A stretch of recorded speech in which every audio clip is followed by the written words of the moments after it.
Good afternoon, dear students. Good afternoon, sir. Good afternoon. Yes. In today's lecture, we are going to see another important type of a spectroscopic method, and that is called as atomic absorption spectrophotometry. And there is another variation of that technique, which is called as atomic emission spectrophotometry. Okay, so both the techniques we are going to see today. And these techniques are essentially based upon the electron transitions which are happening in the samples, but here the samples are a little different than the conventionally whatever we have seen so far. Okay, these samples are the samples of elements, okay, or heavy metals in particular. Okay, so with both the techniques, we are able to determine the presence and the concentration of the heavy metal elements. Okay, are you following what I'm saying? Can you all hear me? Okay, Yes, sir. just remember this very important point of difference between the other spectroscopic technique that we have seen and this particular technique, where we essentially use only liquid samples.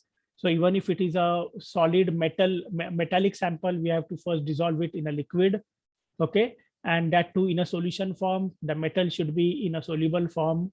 Okay, and then these aqueous solutions are subjected to analysis using atomic absorption or atomic emission spectrophotometry. And what we can determine is the type of the metal, which metal, and the concentration of the metal ions in the solution. Is it okay? Yes. Yes, I think I have to make one small change in what I have written here. It is based upon the absorption of optical radiation by free atoms in the gaseous state, or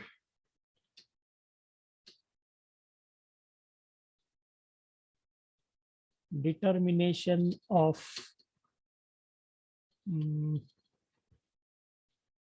elements using emission phenomenon. Okay, emission of radiation by excited atoms. Okay, so I'm trying to make the things a little more clear to you. So these are essentially two different allied techniques. Okay, one technique is based upon the absorption of radiation. Okay, and the other technique is based upon the emission of radiation. There was a spelling mistake here. Elements. Okay, emission of radiation by excited atoms and absorption of radiation by free atoms which are in the gaseous state. Okay, we are going to of course see the details of the technique. I think at the beginning of this particular session, you will not be in a position to understand clearly what I'm saying. Okay, so doesn't matter. I have just given you the important statement about these particular techniques. But when we see the details, we are going to understand that in a better way. Okay, so going to my next slide. As far as the history of this particular technique is concerned, it was developed in the early 1900s, and in 1950, one Australian chemist in the CSIRO laboratory, okay, Australian government laboratory, of course, that was in Melbourne. In 1950, the technique was developed, and it was called as atomic absorption spectrophotometry. And Professor Robert Bunsen and Professor Gustav Kirchhoff from the University of Heidelberg in Germany. Okay, they used this technique extensively, and they showed that it can be used for a number of applications. And to date, in fact, more than about 70 different elements can be analyzed. I have written here 50, but it should be actually about 70 different elements that can be analyzed using these two allied techniques. Okay, and this is some modification of the periodic table, which actually shows you what are the different elements which can be determined using atomic absorption spectroscopy. So of course, this particular table is taken from a little older reference, and therefore only 50 elements have been highlighted here. The pink colored elements, of course, But recently it is now known that more than 50, or rather close to about 70 elements can be determined or detected by using this very important technique. Okay. Coming to, let us see the at first block diagram here, and then we will try to understand what is written on the slide, that is about the concept involved, or the principle of atomic absorption spectrophotometry. Okay, so here essentially what we have is an input, then the processing of the sample, and there is an output. Okay, can you see this particular diagram? Okay, I'll try to make it little bigger. Is it now visible? Or shall I Yes, sir. just expand it like this? Okay, that will be better. Yeah, now I think you can see it. Okay, so what we have again is a radiation source, a source of light, which will emit a particular wavelength of light. The difference between UV visible spectrophotometry and this particular technique is that the radiation source is a very, very special type of a source, which will emit only that particular wavelength of light, okay, or very closely related wavelengths. And only those wavelengths are essentially generated by the radiation source. And therefore the technique becomes quite a specific technique, you can say. Okay, and then the light coming from the radiation source falls upon the sample, but the sample here is pre-treated in a special way because we want to determine the elements, okay, or atoms in a particular sample. If that particular atomic species is in the form of a chemical compound, then that compound must be broken down.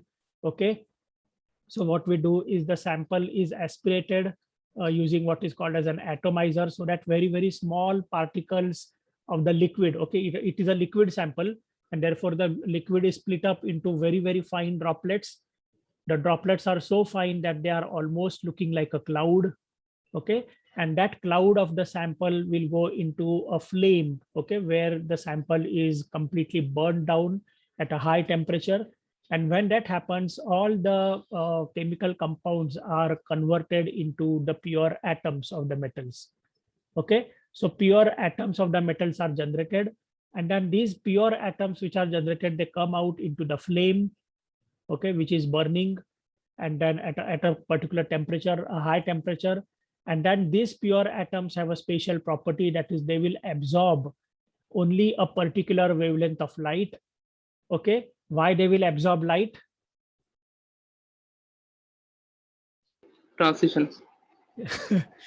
That's a good answer. Okay, so they will undergo transition, but which kind of transition?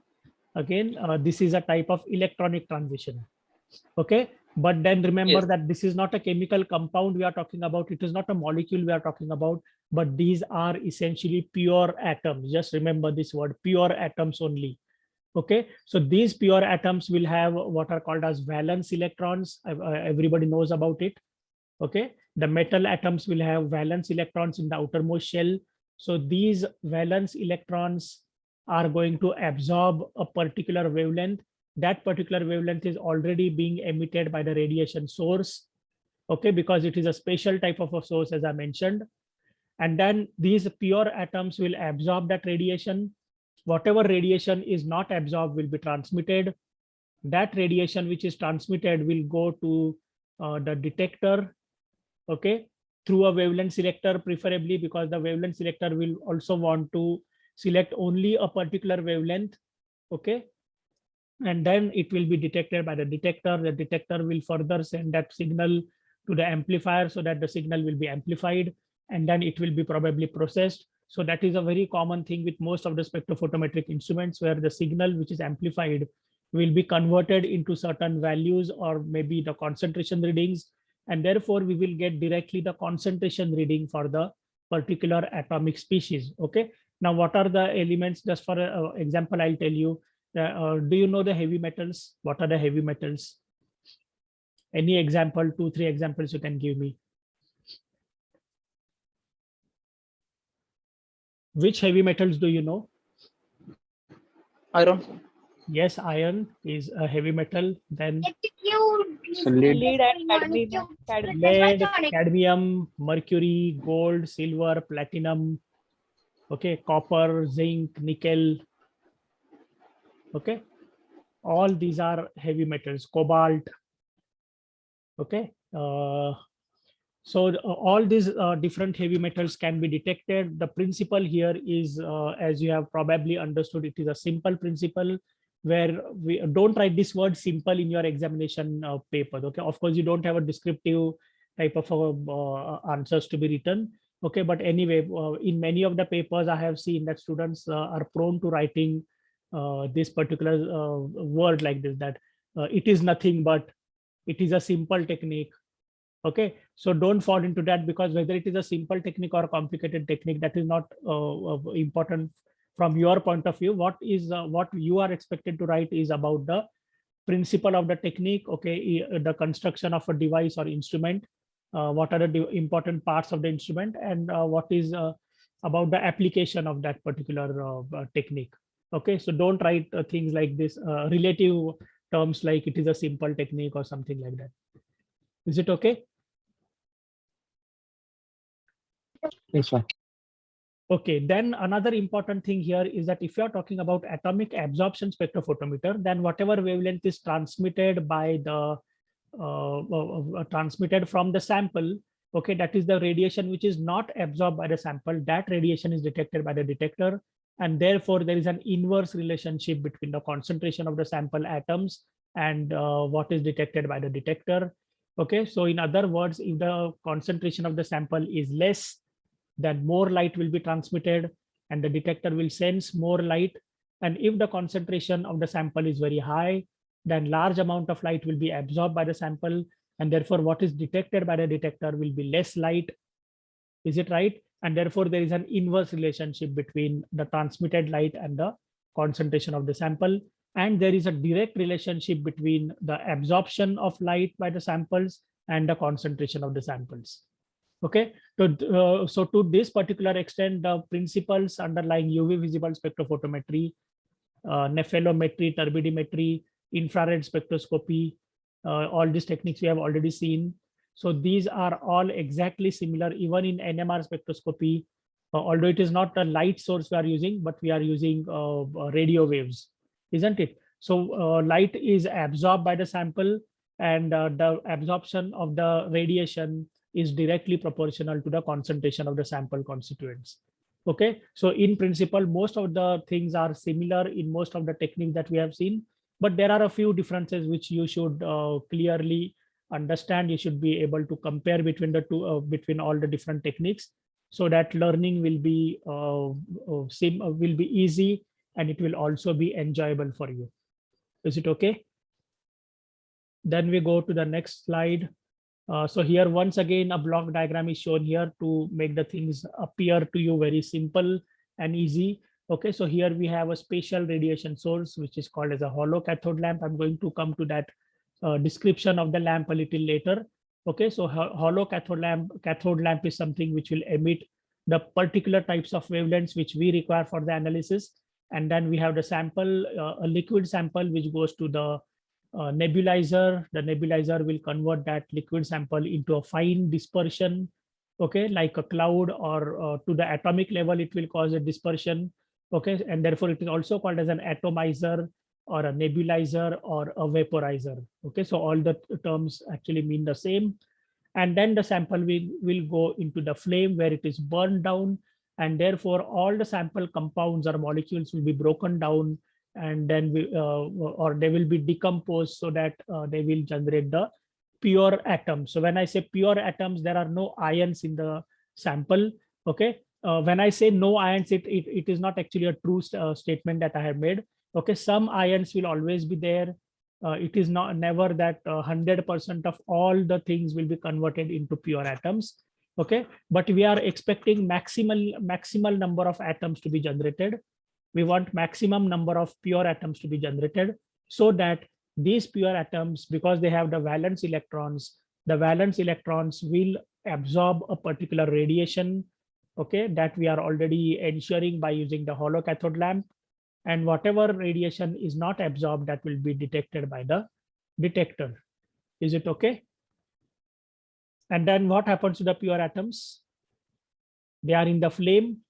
Okay, so with the flame, they will go towards the upper side, okay, in the environment, you can say. And then can you see in this particular photograph, I have shown a chimney here. Can you see that? So whatever sample molecules they are come out in the form of pure atoms into the flame. Okay, here is the flame. There's a radiation source here, so light will go exactly through the center of the flame. It will analyze the atomic species. Okay, and then these atoms are going to go upwards, upwards, upwards, and into the chimney. And of course, it will be ensured that these are, because heavy metals are also toxic, isn't it? And they should not remain in the environment for a long time. And therefore, these heavy metal atoms which are generated, they will be carried through the chimney and they will go out into the upper atmosphere. Okay, they will be released in the upper atmosphere so that they do not cause any harm to the living species on the earth. Is it okay?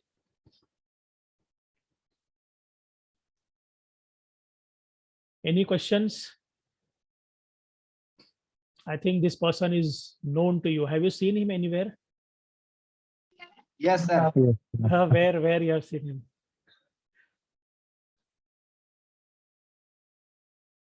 कहाँ पे देखा है? सध्या त्यांनाच बघू लागलो sir आम्ही. काय? सर सध्या त्यांच्यासोबतच बोलत सर आम्ही. अरे ग्रेट, कोण बोलते हा? प्रशांत. सर मी सर. कोण?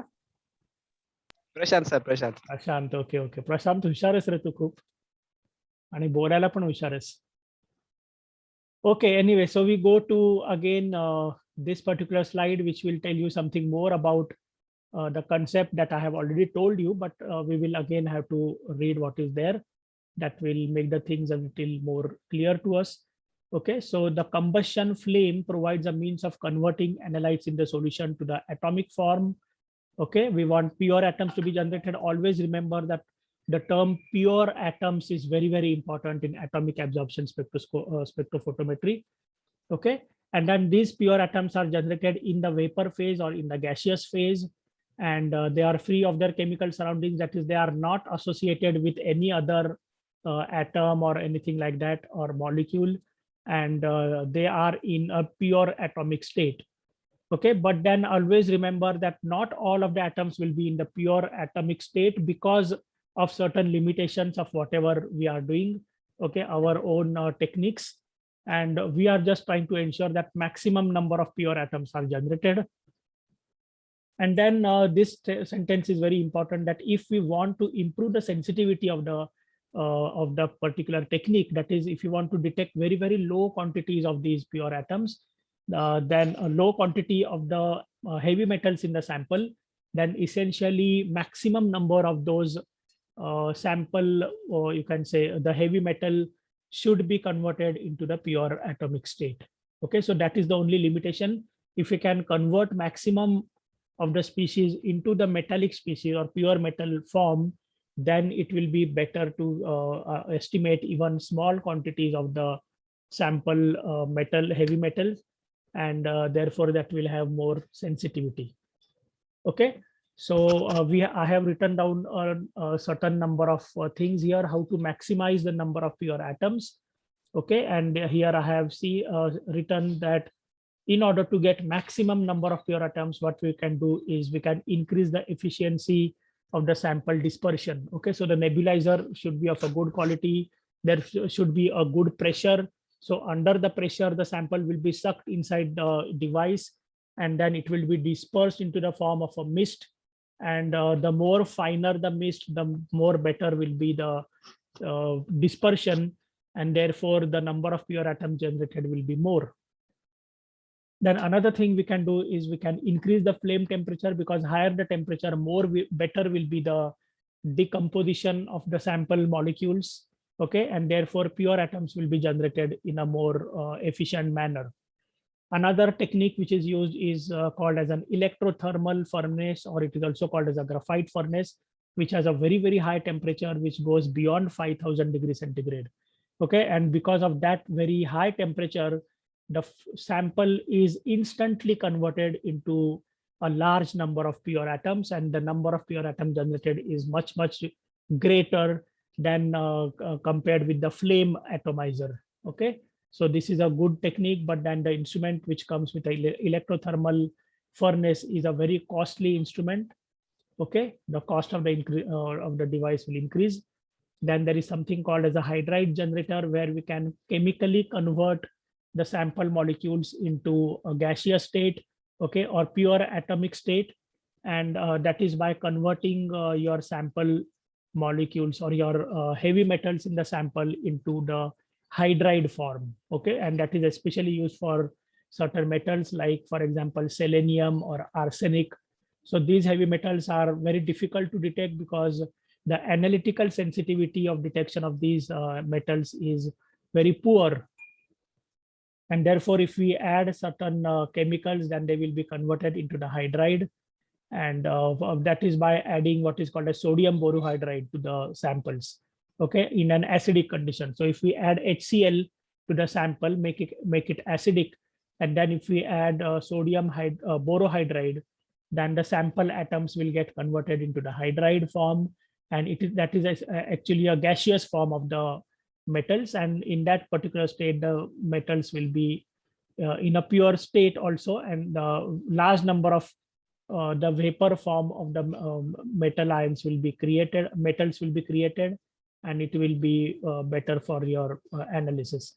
Then another important technique is called as a cold vapor kit, that is used for mercury. Okay, so even mercury can be chemically converted into atomic form, okay, by adding I think, what is that, stannous chloride. Okay, so stannous chloride solution is added to a mercury solution, and then the mercury is converted into gaseous form, and then it will be detected very efficiently using the cold vapor kit. And then another technique is called as a slotted atom tube trap. So that is essentially to ensure that large number of pure atoms will be retained in the flame for some time. Let me go back to this particular picture to show you that the sample atoms are going to come out into the flame, and they will be going up towards the upper side, okay, continuously.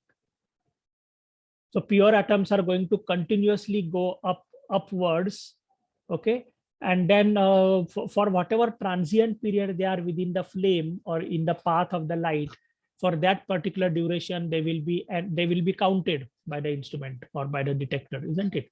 But then if we can increase their retention within the flame for some time, then of course the technique will become more efficient, more sensitive, and therefore we have a particular kind of a tube which is put on top of the flame, and the sample pure atoms will then go into that tube. They will be retained in the tube for some time, and then afterwards they will go upwards from the tube. There is a slit or there is a slot in the tube. From that slot they will go upwards, okay, but before going up they will be retained in the tube for some amount of time, of maybe a few seconds more as compared to the sample without passing through that kind of a tube. And therefore, because they are retained for a longer time, they will absorb the radiation to a greater extent, and therefore the detector will be able to detect the concentration of the metals.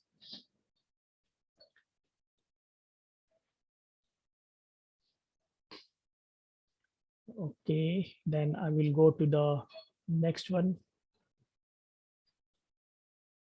Yeah, then this is the allied technique that is called as atomic emission spectroscopy. This is a little different from atomic absorption spectrophotometry, but then it is not very difficult to understand, because here what we do is we do not use the lamp or a radiation source. What we do is we just increase the temperature of the flame, okay, by allowing more of the fuel to go through the flame. Now here the fuels that we use are acetylene and air, okay, air acetylene mixture. And if the temperature of that flame is not enough, then we would increase the temperature by using another fuel, such as fuel combination, such as acetylene and nitrous oxide. Okay, acetylene nitrous oxide combination is also used, and that is very much essential for some types of metals, for example, selenium, arsenic, tellurium, and so on. Okay, but for the general types of heavy metals, we can very well carry out the analysis using air acetylene flame. Okay, the temperature of air acetylene flame is close to about 2000 degrees centigrade. Okay, so at that now in atomic emission spectroscopy, what we do is we increase the temperature of the flame slightly by increasing the fuel content, okay, and reducing the air content, so that what will happen is the sample molecules will absorb that kind of the heat. Okay, they will absorb heat energy, and because of that heat absorption, the sample you can say the sample ions which are there, they will absorb that energy, and because of that they will undergo excitation. Sorry, I said sample ions, but that is actually the sample atoms. So we already have the pure atoms, and they will get excited, okay, by absorbing the energy. And when they absorb energy and get excited, the electrons which are there in the valence shell, they will go to the higher energy level, but they cannot remain in that higher energy level for a longer time, and therefore the electrons will want to come back to the original state, that is in the ground state. Okay, and when they do come to the ground state, they will emit that excess energy in the form of light of a particular wavelength, and that emission is actually detected by the detector. Okay, so this is a principle similar to what we have already studied in fluorescent spectrophotometry, if you remember it. Okay, but the only difference here is that we are dealing with pure atoms. In the fluorescent spectrophotometry, we were dealing with certain molecules, fluorescent molecules. Okay, so here we are not estimating the fluorescent molecules, but we are estimating pure atoms. But these pure atoms absorb heat energy. Because of that, they get excited, and when they come back to the ground state, they will emit radiation. That radiation is of a particular wavelength. That wavelength will be detected by the detector, and then if the number of the atoms is more, or if the concentration of the pure atoms is more in the sample, then there will be more emission. Okay, so more the detection, more is the concentration. Okay, so this is the reverse as in the case of atomic absorption spectrophotometry. Okay, so atomic emission and atomic absorption spectrophotometry, they are in that sense different from each other. Is it right? Any questions? Have you all understood what I'm saying?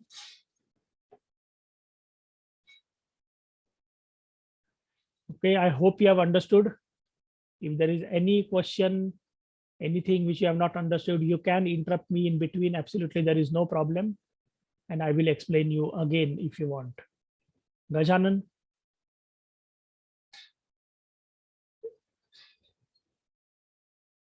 Gajanan, are you hearing? Yes, sir. Okay, any problem? Yes, yes. What? Yes, you have a question? No.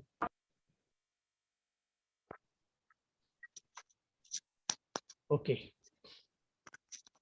So if we again just make a small comparison between atomic absorption spectrophotometry and atomic emission spectrophotometry, then in absorption spectrophotometry, there is absorption of the radiant energy from the radiation source or a lamp. Okay, but in the case of AES, there is absorption of thermal energy from the flame. Is it right? So that is the important point of differentiation between AAS and AES.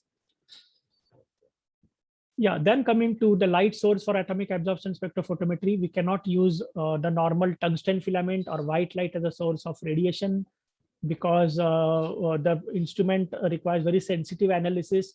And if we use a white light source, then if that narrow, even if you have a very narrow slit width, or even if you have a very narrow band pass, even then the light would saturate the monochromator, and therefore the instrument will not give you the proper analysis. Okay, and therefore the incident light should always have a most appropriate wavelength.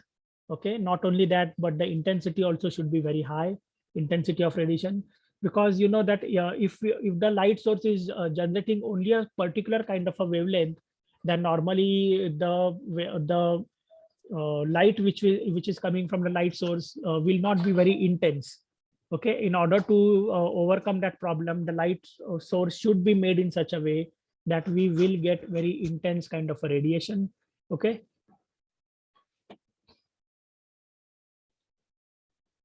So this is how a hollow cathode lamp or the lamp for atomic absorption spectrophotometry would look like. Can you see these diagrams here? Okay. So what we have here is there are two electrodes which are sealed in an evacuated glass chamber. Okay, so this is the glass chamber, and in that chamber we have two electrodes. This one, the blue one that you see here, is the cathode, and the yellow lines that you see here, these are actually they are covering the cathode, or sometimes they are on top of the cathode. Can you see here in this diagram? On the top of the cathode cup, the cathode is like a small cup, and on the top of that cup we have this particular anode. Okay, and when the electric supply is switched on, then what will happen is, because of the electric current, the material in the cathode, which is made up essentially of the metal that we want to analyze. Just remember, this is a very important point. The cathode of this lamp is made up of the element or metal that we want to detect. So for example, if you want to detect copper in a sample, then the cathode of the lamp is also made up of copper. Okay, if I want to analyze gold in the sample, then the cathode also is made up of pure gold. Okay, or at least it is coated with a layer of gold. Okay, so because of the electric current, what will happen is the cathode atoms will get excited because of the electric current. And not only that, but this particular evacuated glass chamber is also filled up with the noble gases such as neon or argon. Okay, the chamber is filled up with neon or argon, and these gases, okay, these inert gas atoms, you can say, which are there inside, they will get excited because of the electric current. And when they get excited, they will move about in this particular chamber in random directions very fast. Okay, so as the current increases, the kinetic energy of these atoms will also increase, and therefore they will rapidly start moving in this chamber. And as they are moving, they will strike the cathode. Okay, there is something called as a bombardment. So the cathode will get bombarded with these inert gas atoms, and because of the bombardment or the collision of the noble gas atoms with the cathode material will get that energy. Okay, that kinetic energy will be absorbed, and therefore the metal atoms which are present in the cathode, they will again get excited. Okay, so this particular process is like a cascade. So more and more number of excited metal ions atoms will be generated in the cathode, and then these metal atoms will try to go back to the ground state. And when they go back to the ground state, they will emit energy in the form of light. That light again is of a very, very specific and characteristic wavelength, and that is how we ensure that only a specific kind of wavelength is generated from the hollow cathode lamp. Okay, any doubt about it? No, sir. So what we have learned here is that the radiation source which is used in atomic absorption spectrophotometry, okay, is a special type of a source where the cathode of that lamp is made of that particular element that we want to detect. Okay, for example, gold, it could be silver, it could be platinum, it could be cadmium, copper, nickel, zinc, cobalt, and whatever, lead also. Okay, so whatever metal you want to detect, the lamp is special lamp for that particular metal, and that is because the cathode of that lamp will be made up of that particular metal. And therefore, again, I should go little one step ahead to tell you that for every different analysis of a metal, for example, you have a sample, and then in the sample, you do not know whether there is silver or whether there is cadmium or lead or whatever, and you want to analyze the three metals. Then for that particular sample, for 3 times, you have to change the lamp. So for example, in the initial analysis, you put a silver lamp, you estimate the silver content in the sample. And then if you want to estimate lead content, then you would remove the silver lamp and you would put the lead lamp in place. Okay, and then you will detect the presence of lead in the sample. And then when you are done with it, then you will again remove the lead lamp, and then you will put the copper